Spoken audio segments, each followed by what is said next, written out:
सो hey guys, कैसे हो आप सभी लोग। Welcome back to my channel AG anime manga. तो गाइस, आज मैं एक्सप्लेन करने जा रहा हूँ बुक ऑफ एस्पर का एपिसोड नंबर 359 को, जो कि आल्सो काफी ज्यादा अमेजिंग होने वाला है। इसलिए पहले ही वीडियो को लाइक, शेयर, कमेंट सब कुछ कर डालिए। और बाकी अब तक जिन लोगों ने इसके ये वाले एपिसोड को नहीं देखा है, तो मैंने इस एपिसोड की लिंक इस वीडियो के नीचे डिस्क्रिप्शन में दे दी है। आप लोग जाकर के पहले इस वीडियो को देख लीजिए। लेकिन अगर ऑलरेडी देख रखी है तो शुरू करते हैं हमारा आज का ये वाला एपिसोड। तो इस एपिसोड की स्टार्टिंग में मास्टर होंगफू ज़ूफेंग के ऊपर अपनी ड्रैगन वेव से एक जोरदार अटैक करते हैं, जो कि सीधा ज़ूफेंग को जाकर के लगता है। और वो अटैक अपने साथ ज़ूफेंग को पहाड़ों को तोड़ता हुआ आगे की ओर ले जाता है। तो अब ज़ूफेंग के ऊपर इतने खतरनाक अटैक के बाद मास्टर होंगफू कहते हैं कि ज़ूफेंग, अब टाइम आ गया है जब मैं तुमसे अपनी आखिरी ड्रैगन वेन सोल को ले लूं। कि मैं चाहता हूं कि मैं जल्द से जल्द इस टियानियो का सबसे पहला इथेरियल स्टेज एक्सपर्ट बनूं। इतना कहकर के मास्टर होंगफू ज़ूफेंग से ड्रैगन सोल निकालने के लिए आगे बढ़ते हैं। लेकिन तभी नीचे जहाँ पे ज़ूफेंग के ऊपर अटैक हुआ था, अचानक से वहाँ पे गोल्डन कलर की लाइट चमकती है, जिसे देख मास्टर होंगफू काफी ज्यादा हैरान होते हुए कहता है कि क्या ज़ूफेंग, ऐसा नहीं हो सकता, तुम अभी तक जिंदा हो, आखिर ये पॉसिबल कैसे हो सकता है। अब इधर मास्टर होंगफू के इतना कहते ही अगला सीन हमें ज़ूफेंग का दिखाया जाता है, जो कि होंगफू टियान्यू के इतने खतरनाक अटैक की वजह से काफी ज्यादा घायल हो गया होता है। लेकिन फिर भी ज़ूफेंग उस अटैक को आराम से सरवाइव कर गया होता है, जिसे देख करके हमारे ल्यू क्लैन के एल्डर्स भी काफी ज्यादा खुश होते हुए कहते हैं, वो स्टीवर्ट ज़ू सच में बहुत ही ज्यादा अलग है। ये अभी तक इतने ज्यादा खतरनाक अटैक को झेलने के बाद भी पूरी तरीके से जिंदा है। इधर दूसरी ओर होंगफू टियान्यू ज़ूफेंग से पूछता है कि ज़ूफेंग, आखिर अब तुमने बचने के लिए कौन सी ट्रिक का इस्तेमाल किया है। मेरी ये अर्थ ड्रैगन वेव में 8 ड्रैगन सोल्स की फुल पावर थी। मेरे इस अटैक से तुम्हारे वो दोनों हाथ तो तुम्हें सेव कर सकते थे, मगर लेकिन मैंने ये खुद देखा तुम भाग रहे थे और मेरा ये अटैक तुम्हारी अपर चेस्ट में जाकर के लगा है। और अगर उस समय तुमने मेरे उस अटैक को रोकने के लिए अपने उन दोनों हाथों का यूज भी किया होगा, तो उस चीज की झटके की फोर्स की वजह से भी तुम्हारी बॉडी फट जाती। तो मुझे ये बताओ कि आखिर अब ऐसा क्या हुआ कि तुम सिर्फ और सिर्फ बस थोड़ा सा घायल ही हुए। तो अब इधर होंगफू टियान्यू की सारी बातें सुनने के बाद ज़ूफेंग भी कहता है कि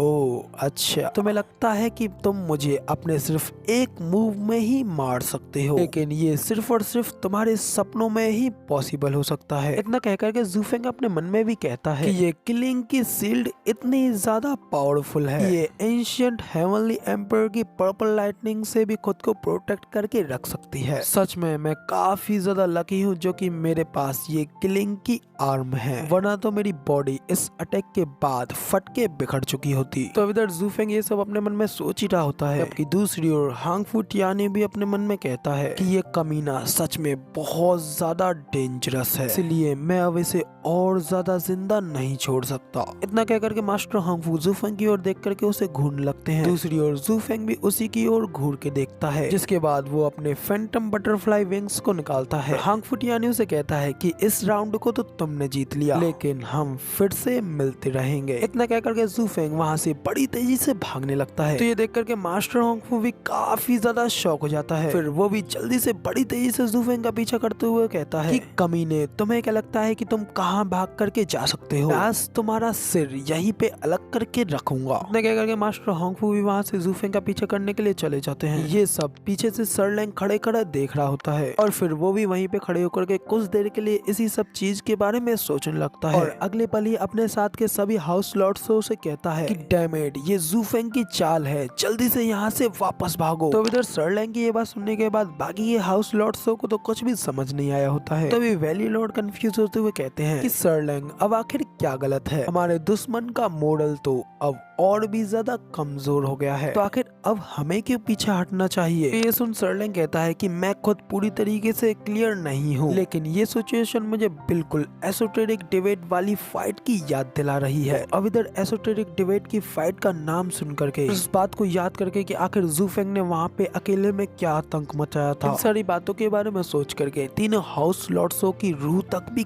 कांप गई होती है। अभी वैली लॉर्ड भी काफी घबराते हुए कहते हैं, एक बुरी हार को कंप्लीटली पूरी तरीके से जीत में बदल देना। सरलैंग, क्या आप इस बार भी यही कह रहे हैं? नहीं, ऐसा नहीं हो सकता। वो क्लियरली बुरी तरीके से घायल है और पूरी तरीके से निराश और निहत्ता भी हो चुका है। सर्लैंग कहते हैं कि हाँ, हालांकि उसके साथ एसोटेरिक डिबेट में भी बिल्कुल ऐसा ही कुछ हुआ था। नहीं, उस वक्त इसकी सिचुएशन इससे भी कहीं गुना ज्यादा बदतर थी, लेकिन फिर भी वो हमसे उस वक्त भी जीत गया। हांगफू किंग टियान की टीम को तोड़ना और उन्हें बुरी तरीके से यातना दे करके मौत के घाट उतारना, ये सब कुछ उसने उस सिचुएशन पे भी करके दिखाया था। तो इधर सर्लैंग की ये सारी बातें सुनने के बाद कोई फॉरेस्ट के लीडर भी चिल्लाते हुए कहते हैं, सर्लैंग, क्या आपका कहने का मतलब ये है कि आज की ये हार जू फेंग का एक जाल है? तो सर्लैंग कहते हैं कि मैं पूरी तरीके से श्योर नहीं हूँ। वो बच्चा उन कुछ लोगों में से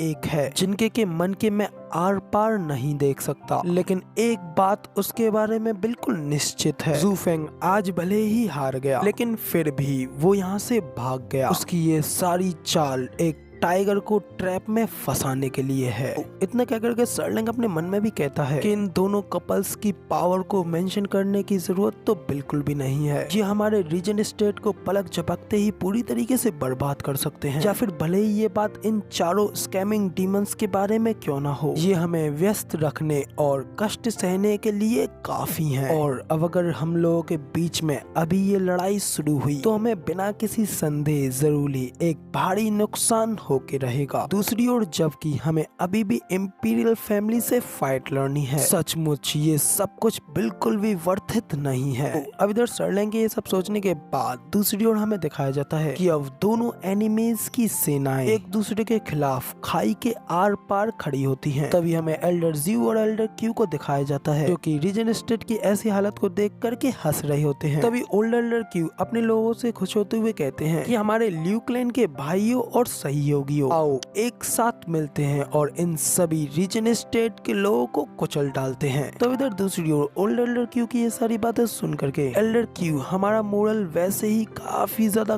कम हो चुका है, आखिर अब हम ऐसा कैसे कर सकते हैं? तो तभी एल्डर ज़्यू भी कहती हैं कि ये सारी बातें वो कह रही हैं जिन्हें कि लोग स्टील लेडी के नाम से जानते हैं, और वो फियर क्या होता है उसके बारे में जानती भी नहीं है। तो आप मुझे बताएं कि आप अभी भी इतनी ज्यादा अस्थिर क्यों हो? क्या आप ये बिल्कुल साफ साफ नहीं देख पा रही हैं? हम दोनों पक्षों के कैंपों में से सुपर पावरफुल लोगों के जाने की वजह से अब ये सारी सिचुएशन हमारे फेवर में है। हालांकि भले ही ये एक कड़वी जीत है, लेकिन फिर भी ये है तो जीत ही। इतना कह करके एल्डर ज़्यू ग्रैंडमदर की ओर देख करके हंसने लगती हैं। तो अब इधर एल्डर ज़्यू की ये सारी बातें सुनने के बाद ग्रैंडमदर को भी सारी सिचुएशन के बारे में सब कुछ समझ आ जाता है, और वो कहती हैं कि ओह, तो ऐसा है, ये सब कुछ स्टीवर्ट ज़ू का ही एक प्लान है। तो एल्डर ज़्यू और एल्डर क्यू कहती हैं कि हाँ बिल्कुल, ऑफ कोर्स ऐसा ही है। तो ये सुन ग्रैंडमदर भी काफी ज्यादा खुश होते हुए कहते हैं कि आई न्यू इट, मैं ये जानती थी, ये लोग किसी न किसी तरीके से स्टीवर्ट ज़ू के जाल में फंसी जाएंगे। इतना कह करके ग्रैंडमदर तीनों हाउस लॉर्ड्सों को अपने साथ लेकर के रीजन स्टेट के ऊपर अटैक करने के लिए बड़ी तेजी से आगे बढ़ जाती हैं। तो दूसरी ओर उन्हें अपनी ओर आता हुआ देख करके सर्लैंग और बाकी के तीनों हाउस लॉर्ड्स भी काफी ज्यादा घबरा जाते हैं। तभी इसी के साथ हमारा ये वाला एपिसोड यहाँ पे खत्म हो जाता है, और अब इसकी आगे की स्टोरी आप लोगों को इसके नेक्स्ट एपिसोड में देखने को मिलेगी। और फिलहाल वीडियो पसंद आई हो तो यार एक लाइक कर देना, साथ ही कमेंट करके जरूर बताना कि आपको हमारा ये वाला वीडियो का एक्सप्लेनेशन कैसा लगा। और ऐसी ही अमेजिंग वीडियोस को देखने के लिए मेरे इस चैनल को सब्सक्राइब जरूर से कर देना। शुक्रिया।